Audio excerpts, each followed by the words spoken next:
struggle here in Houston. So we're here with Sonny Boy Terry, leads the Sonny Boy Terry band, blues band. You're a blues harmonica player, and that's what I'm most familiar with.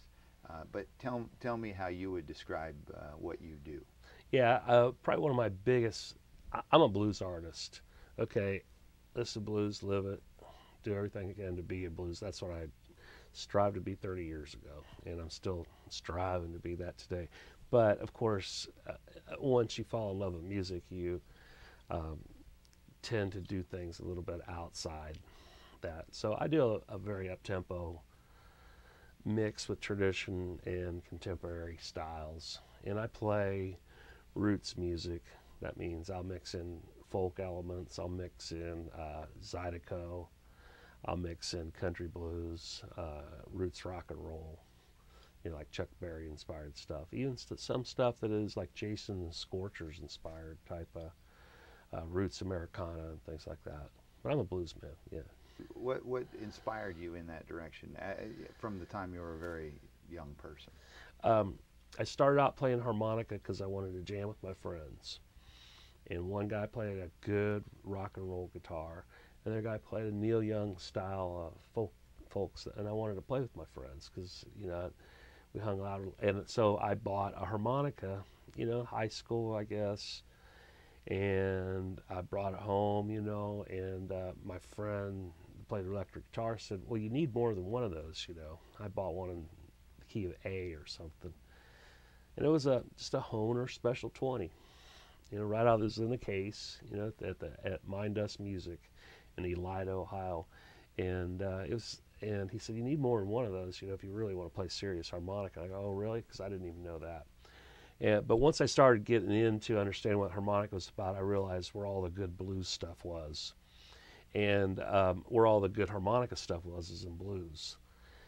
And I mean, not just sort of good. I mean, I'm talking genius levels, people like Little Walter and Sonny Boy Williamson and, artists like that, Big Walter Horton.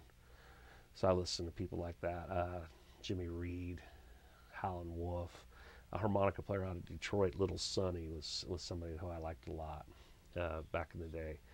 And I think he had a big contemporary urban sound, and he had the bar Ks backing him up in a real funky, modern, kind of 70s sound, so, going on. So I like people like that. And then, of course, I like Jay Giles' band. And I played anything I could. I tried to play, but blues was where it was at for me. Well, you mentioned a number of Sonnies and Sonny Boys. Right. Is that where you developed that name? Yeah, my real name is Terry Jerome, Jerome, like St. Jerome.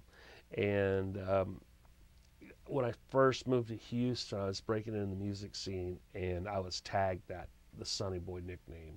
And it's more or less in honor of, there was two Sonny Boy Williamsons, and then there was a Sonny Terry, who was a North Carolina harmonica player, and then two Sonny Boy Williamsons were kind of Delta Chicago-style harmonica players. And given my real name is Terry Jerome, people put the Sonny Boy on the front. So it's a hybrid of those three guys, and then my name, my real name. So that's how I ended up Sonny Boy Terry. Nice. Never could have thought it up myself in a million years. That's how I picked up the name. Nice. And you mentioned growing up in Ohio and listening to CKLW, and was that where you got your early music influence? Was from the radio? Definitely. CKLW, AM radio at the time, and obviously we listened to Motown growing up. Also, my big brother grew up in the 50s. I think he graduated from high school probably 1957, and he went off to college. Maybe it was a little later than that, 59 or something. And he went off to college, and when he went off to college, he left his all his books, all his baseball books, and then all his 45s behind. So he had Gene Vincent, and he had Little Richard, and Paul Anka, and Jerry Lee Lewis, and Elvis Presley, and things like that. the Platters. So he had a pretty rich 50s style collection, a lot of Little Richard. And he was one of the more fascinating ones.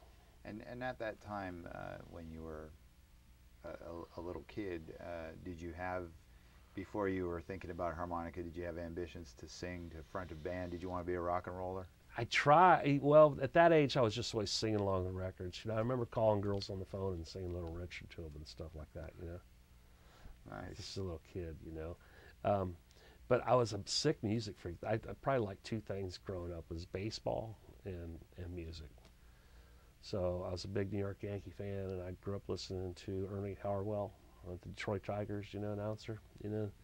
Listen to him, and also Cincinnati Reds, but I was a Yankee fan all the way. And I lived for baseball, and I lived for music growing up. And I always rode my bicycle singing and things like that. But it wasn't until high school that I actually took up harmonica, later high school. And when did you move from Ohio and did you come straight to Houston from Ohio? Yeah, I came here in 1981. I was about 21 or so, and I wanted to play blues. I wanted to come to the big city and try my hand at playing blues. And I knew a little bit about Houston because I bought Living Blues magazines, and they would have little sections from, like say, San Francisco. They'd have a San Francisco section, and then they'd have a Los Angeles section, and then they would have Seattle or whatever, Oakland, and then they'd have a Houston section where somebody would submit an article about what was going on in Houston at the time. So I knew that it had a lot of blues, and I knew Big Walter was from here, and I knew Lightnin' Hopkins was from here, and I knew a lot about Texas blues, you know, at the time. I had no idea what I was coming to, though, because when I got here in '81, it was almost like right then there was a huge roots music boom all across America. Stevie Ray Vaughan was getting ready to break out. The Fabulous Thunderbirds were breaking out. The Blasters were pretty big on the tour circuit. You had Joe Ely,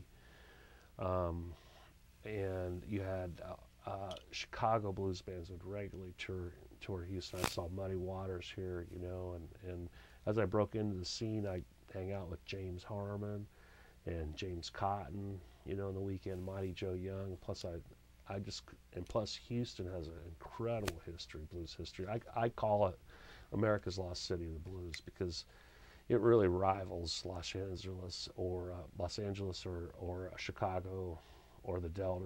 I mean, we have our own unique thing going on. I really didn't know how cool the scene was. I didn't know how hip it was at the time. And once you get here and start breaking it was probably, you really felt like God dropped you in Houston, you know, to do what you wanted to do. You felt like your spirit moved you here because there was no other place in America that I could come to a place and learn and develop my craft. And the greats were accessible too. You could meet them, hang out with them, learn directly from them. A lot of harmonica players use the microphone you were talking about and that you have, and you were going to explain that. Tell me about the bullet or the. Yeah. So when you get into playing the blues, what happened in the '50s? I wasn't there, so I couldn't tell you exactly how it went down. But these are cheap microphones that you could buy at a pawn shop. And what they are is they're taxi cab mics. So if the taxi cab, you know, it's basically what the dispatcher would have sitting on a desk. You're taking a call from a taxi cab, you know. So, and they had a stand for them, but they had a little bit of a resonant sound that you could sing through, and it would break up at a certain point. Well, harmonica players start playing them through tube amplifiers, and basically it compresses the sound and gives you a big fat, almost like a saxophone type tone, you know. And so you put your harmonica up against that and play it through an amplifier, maybe some reverb, you know, reverb on it or something like that, and then you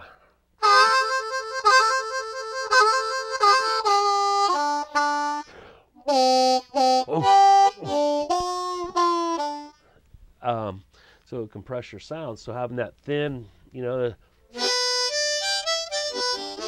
that thin sort of tinny sound that a harmonica can have, it fattened it up and it compressed it, and so you got this big fat tone. And they say that maybe Little Walter Jacobs was the first guy to use distortion as an effect. So it distorts it and totally innovated the instrument. So you start playing jazz phrases and different things like that. It's pretty fascinating. Nice. Yeah. Well, hey, thank you so much for being here, Terry. And would you play a song for us to play us out? Yeah, man, I'll try. For sure. See Cool, you. Thanks. Appreciate it, bro. All right. Most people have heard Delta blues and Chicago blues.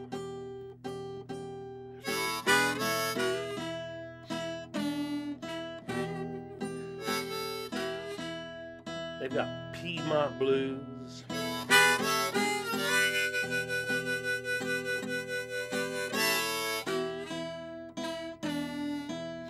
They even got some called West Coast blues.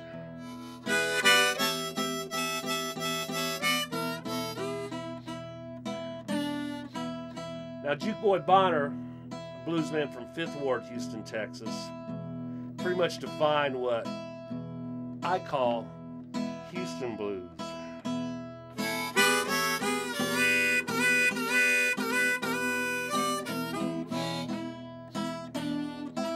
This is a song called Struggle Here in Houston. And it's a struggle here in Houston. Man, just to stay alive.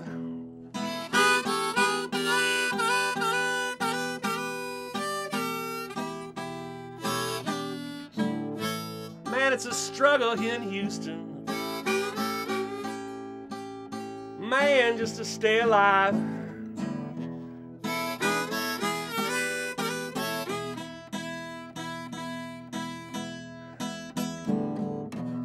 I don't mean you're gonna die starvation. I mean you better watch out for them bullets, bottles, and knives.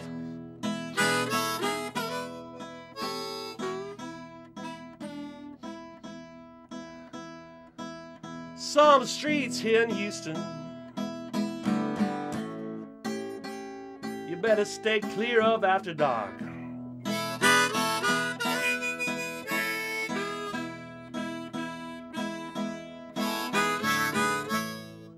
Some streets here in Houston, you better stay clear of after dark.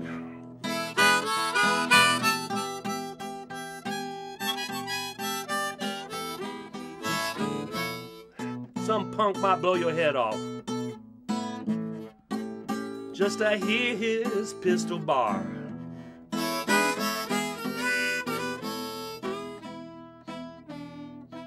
me tell you now.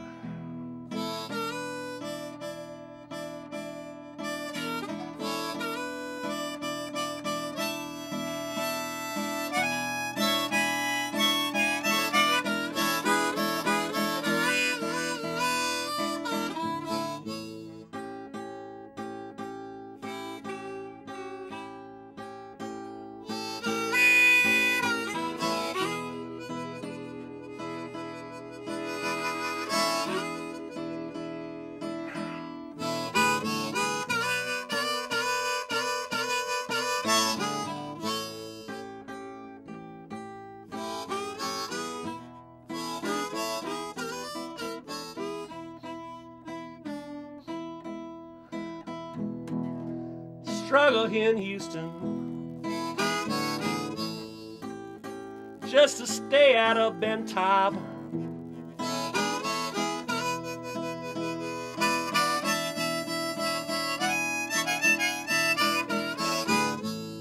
Man, it's a struggle here in Houston just to stay out of Ben Top.